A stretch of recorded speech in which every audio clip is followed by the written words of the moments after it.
We invited the community from Randu Gowang and we discussed with them several focus topics of the Polyurban Waters project.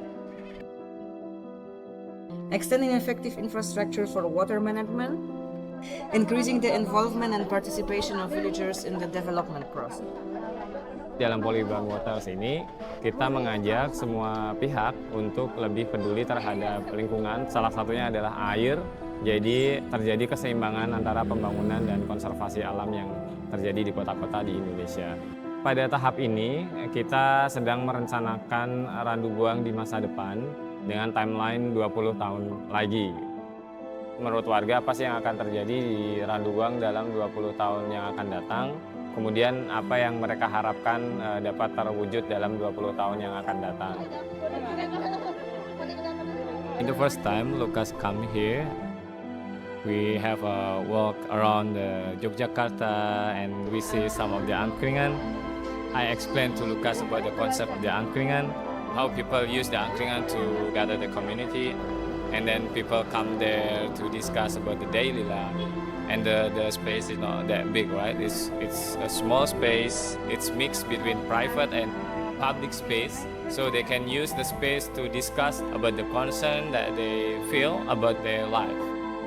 So this is a quite good advantage of the Angkringan concept, so that we can move from space to space and invite people directly and not through another organization or another multiplier. We have to increase knowledge of citizens how to maintain the quality of water and also to make sure that the quantity is there for every kind of users.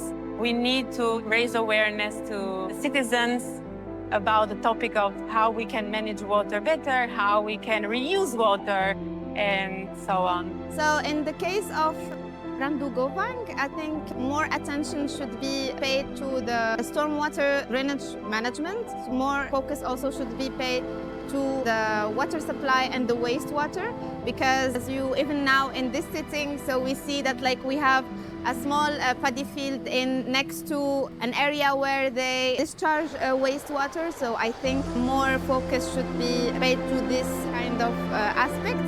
But at the same time, should also pay attention to the agricultural water management, how they are managing water in the agricultural fields.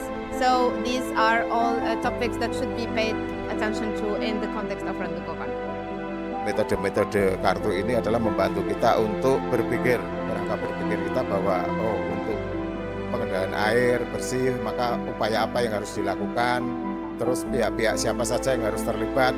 Jadi harapan kami ke depan, 20 tahun ke depan tetap bahwa wilayah Randu Gowang atau Bendosari ini satu, terbebas dari banjir, yang kedua terhindar dari kekeringan air atau ketersediaan air bersih, itu aja.